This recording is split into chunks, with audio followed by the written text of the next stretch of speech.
Why do people enjoy a culture but get so uncomfortable when that culture stands fully in itself?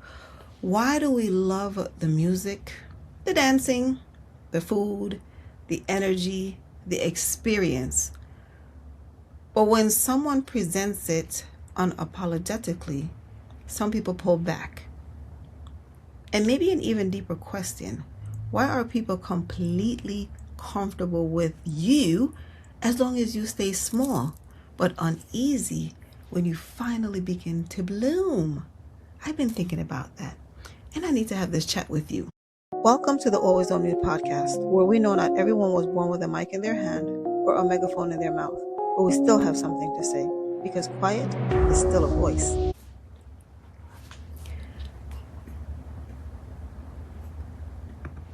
Welcome to the Always On Mute podcast. I am Antonia, and today I want to talk about not overnight success, not viral moments, but the kind of growth that takes years, and what happens when that growth finally becomes visible. This conversation is not about halftime shows. It's about timing. It's about growth. It's about blooming. And what happens when someone finally decides to live fully as themselves. Because when I watched that Kendrick show last year and the Bad Bunny show this year, I saw something familiar.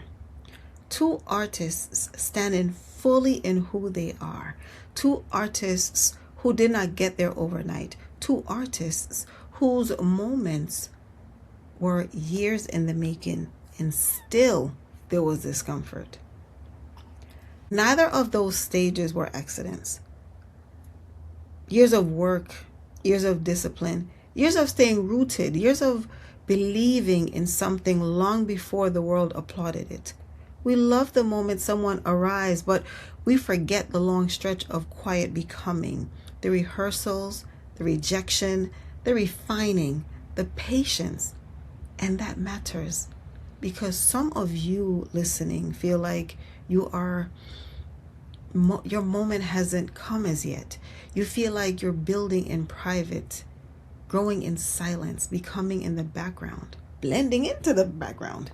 And maybe you wonder if you're behind. You're not. You are not behind.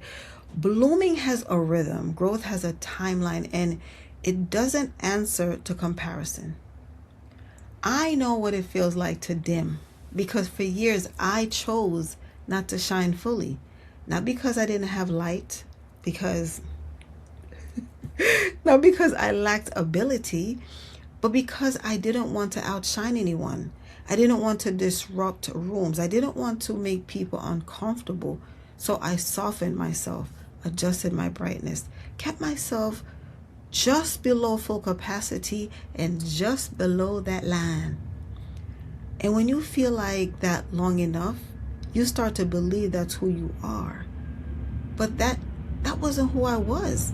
That was survival. That was conditioning. That was me choosing comfort over authenticity.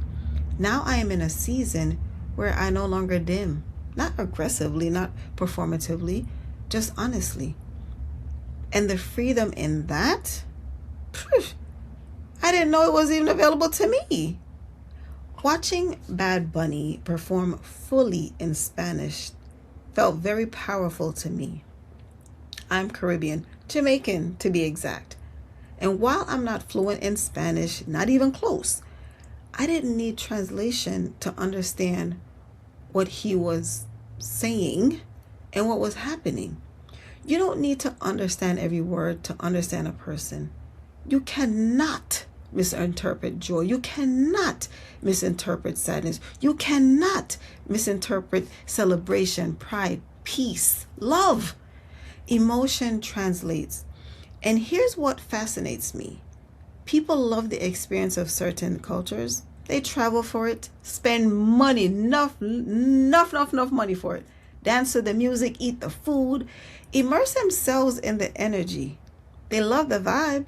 But when the same culture stands fully in itself without adjusting, without softening, without translating, some people become uncomfortable. Why? Why is that? If you will travel to a country for the experience, why not appreciate the experience when it comes to you? Why not enjoy it? Why must everything be filtered to feel accessible? Sometimes you're not meant to control the experience. Sometimes you're meant to witness it. And that's what we did on that Sunday. I don't think discomfort is always about language. I think it's about not being centered. It's about realizing the spotlight is wider than personal lens. It's about sitting in a space that wasn't specifically designed for you and recognizing that it still has value.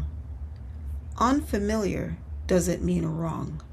Different doesn't mean exclusion. Sometimes it simply means the world is bigger than your perspective. And this applies to us too, especially those of us who have been quiet for years. When you finally begin to bloom, some people won't know what to do with it. They liked you predictable. They liked you softer. They liked you easier to categorize. Growth disrupts expectations. And here's a truth we all need to accept. There will always be something someone will like. Always. If you speak up, someone will say you changed. If you stay quiet, someone will say you lack confidence. If you grow, someone will say, oh, you're different. If you stay the same, they will say, I have no ambition and you're stagnant.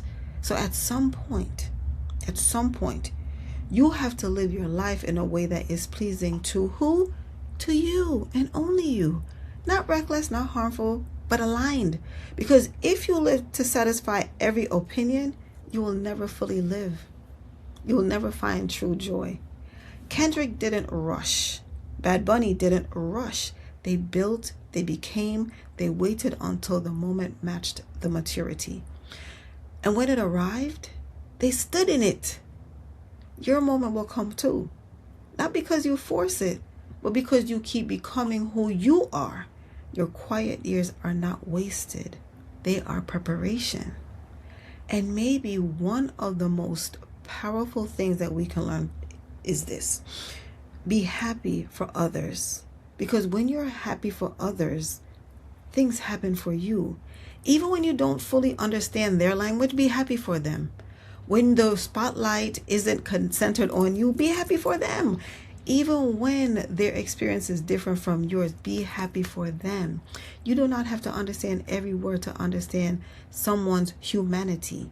Sometimes appreciation is enough. Now, before I close, I want to say this clearly. There will always be something someone doesn't like. If you shine, it's too bright. If you grow, you've changed. If you stay quiet, you're overlooked. If you speak up, you're too much. So at some point, you have to decide, am I living to be understood by everyone? Or am I living in alignment with myself? You do not need to understand every word someone speaks to understand their humanity. You cannot misinterpret joy. You cannot misinterpret celebration. You cannot misinterpret pride or peace. Sometimes what we're reacting to isn't confusion. It's unfamiliarity. And unfamiliar doesn't mean wrong. If you are in a season of blooming, if you are finally allowing yourself to show up differently, let yourself move at your pace, trust your timing. Now, very recently, I had an experience because even though I'm on this journey and I'm, saying all these things, affirmations every day and encouraging people, sometimes I realize I slip back, like I backslide into her, right? The person that I left, right? The person who I evolved from. And sometimes it annoys me, to be honest, but most times I'm grateful for the experience because then it allows me to see what I used to tolerate and how I used to be. Very recently, I allowed someone to attempt to place me where they wanted me. And I allowed it. In the beginning, I did allow it. And it wasn't until someone intervened that it's almost as if like I woke up and I was like, wait a second, you are right. And the person that did that for me, because sometimes you just need a witness. You just need someone to say, hey, wake up. And, I came home and I spoke to my mother and I told her that another introvert kind of helped me out. I don't want to say saved my life, but they kind of did, right? Because, I think that had I not, had they not encouraged me, then I would have allowed myself to basically, slip back into a pattern that I was so accustomed to. And I guess in some crazy respects, comfortable with. We're so used to, being placed, being told where to go. We're so, used to wanting to basically blend into the wallpaper. And I am choosing to not allow that. And when in that moment, actually the days after when I thought about it, I was like, whoa, that nearly happened. Like I truly nearly allowed that to happen. Now, when I basically woke up and I took my power back, I realized that this is just a thing for us. We do not like confrontation. We do not like, to get all excited over stuff. Because the whole idea is we're just trying to keep the peace. We're trying to maintain our energy, right? But sometimes it's very necessary to not shrink. Sometimes it's very all the time. You shouldn't shrink. You shouldn't allow people to take your space. You shouldn't allow people to, tell you that you're not welcome when you are, right? You shouldn't allow someone to take your seat. And that's what I nearly did. I nearly allowed someone to take my seat. And, for me, when I look back on the last year and a half, 2 years, I see how much I've grown. But as we become, there's growth still to come. And sometimes some things have to happen in order to remind you about where you were, right? So I'm grateful for all the experiences. And if this conversation resonated with you, I would love for you to share it. Leave a comment below and please tell me, are you in a quiet season or a blooming one? Please like this video, subscribe if you have not already so that you do not miss the next episode. And also share this with someone who might need the reminder that their growth doesn't require permission. This is always on mute. Stay muted and stay mighty. See you next time.